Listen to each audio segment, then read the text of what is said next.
everyone, and welcome to The Explainer. If you are a focused learner looking to really master the business side of construction, well, you're in the exact right place. Today, we're breaking down a truly high-stakes topic, and that is HéctorFG's 2026 Ultimate Guide to Electrical Estimating. We're going to unpack all the precision, the foresight, and the data-driven analysis that it actually takes to create accurate bids in today's super demanding market. It's a fascinating, complex world, so grab your notes and let's get ready. Okay, let's dive right into this with a really powerful quote.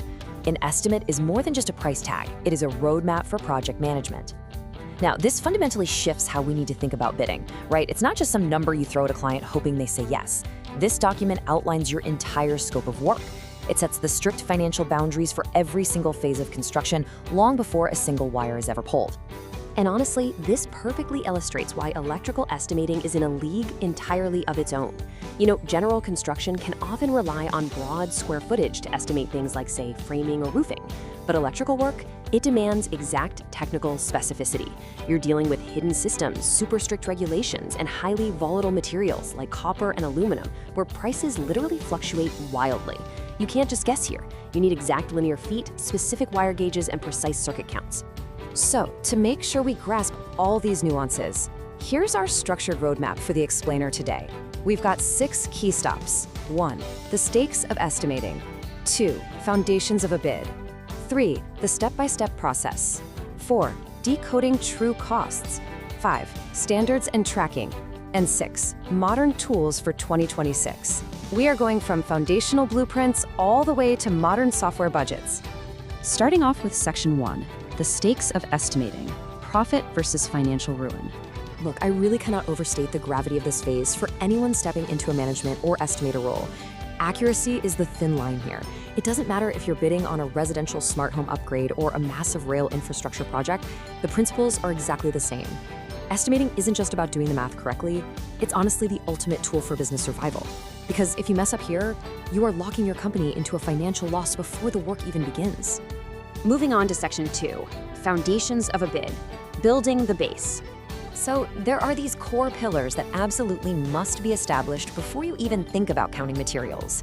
Our first vital concept is the scope of work, or SOW.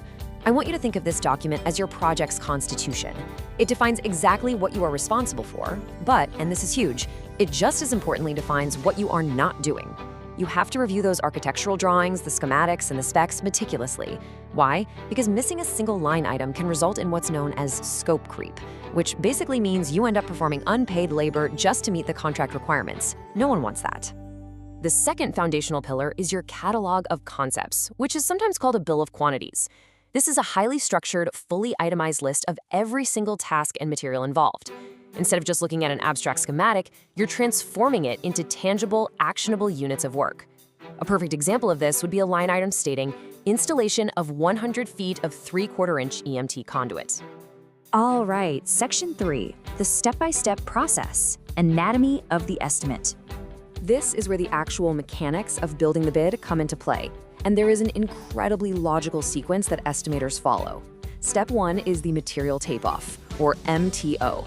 This is really the bedrock of the bid, where you literally count every single light fixture, switch, outlet, and measure all your conduit lengths. Step 2 is calculating the labor required to actually install those materials. And Step 3 ensures you account for equipment and tooling, because hey, you can't just install a high bay fixture without scheduling a scissor lift, or lay underground wire without renting a trencher, right? Let's actually ground this with a real-world math example. Labor is notoriously the most volatile variable in the entire estimate. You've got to determine the labor units, basically the time it takes a qualified electrician to install one specific item. So if it takes half an hour to install a standard duplex receptacle, and your material takeoff counted 200 of them, you instantly know your base labor for that specific task is exactly 100 man-hours. Simple enough, but incredibly important. That brings us to Section 4, Decoding True Costs, where the money goes. Now we need to analyze how every single dollar in your estimate is categorized. There is a critical difference here that every estimator and manager has to understand to keep the business solvent. On the left, we have direct costs. These are expenses tied specifically to the job site itself. The raw wire, field wages, subcontractors, permits. But over on the right, you have your indirect costs, which you probably know as overhead. This is the money required literally just to keep your doors open. We're talking office rent, administrative salaries, estimating software subscriptions, vehicle insurance. If your bid only covers direct costs, your business is going to go under, plain and simple. Now, what's really interesting about this is how we bring those elements together into what's called a unit price analysis. Let's break this down together. Say for every 10 feet of conduit, we calculate the material cost plus a little waste factor. Let's call it 15 bucks. Then we add the labor, calculated by man hours times the hourly rate. Let's say that's $25.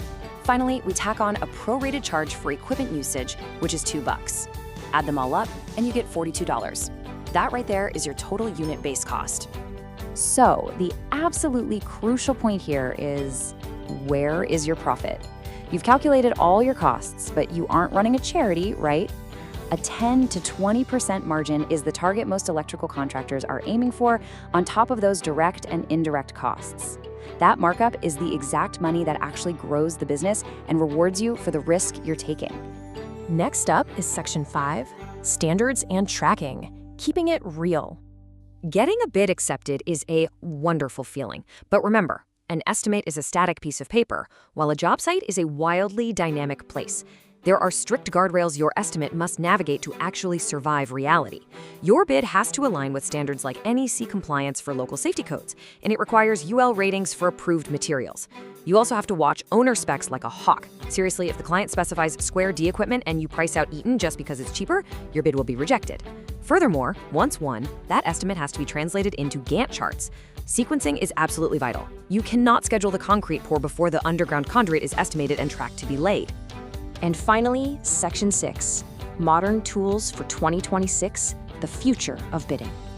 The harsh truth is, relying on highlighters and paper blueprints in 2026 is a certified recipe for error. Today's professionals are using cloud-based takeoff tools like McCormick or AccuBid. These programs let teams collaborate in real time, pulling automatic pricing updates from national suppliers using digital hotkeys. But what's even more powerful is the integration. When you win a bid using this kind of software, it connects directly with your CRM and accounting suites like QuickBooks or Sage, automatically translating your winning bid straight into an operational project budget. It's just incredibly efficient. All right, before we wrap up, I want to pose a question to you all. Think about all the complex things we just covered today: the volatile labor rates, the heavy machinery, the overhead calculations. Out of all of that, what do you think is the absolute most common mistake in electrical estimating? The answer is surprisingly simple. It's forgetting the sundries. Yeah, we are talking about cheap, small materials like wire nuts, staples, and electrical tape. It's kind of sobering, honestly. Even with the highest tech software in the world, basic human error can still completely kill a profit margin, because across a massive commercial project, those tiny little items can easily add up to thousands of dollars in lost revenue if they just aren't accounted for. Which really brings us to the core theme we should all take away from this explainer. Accuracy builds trust. When your estimates consistently align with the final project costs, you aren't just saving money, you're building a rock-solid reputation for absolute reliability. And that trust, that's exactly what wins you those high-value, long-term infrastructure and manufacturing projects. So I want to leave you with this final, somewhat provocative question. Are your current manual bidding processes costing you your next big project? Because if you aren't leveraging precise takeoffs, proper overhead allocation, and modern integrated software, you might literally be leaving money and your reputation on the table. Thank you so much for joining me for this breakdown of HéctorFG's guide. Keep learning, keep adapting, and I'll see you in the next explainer.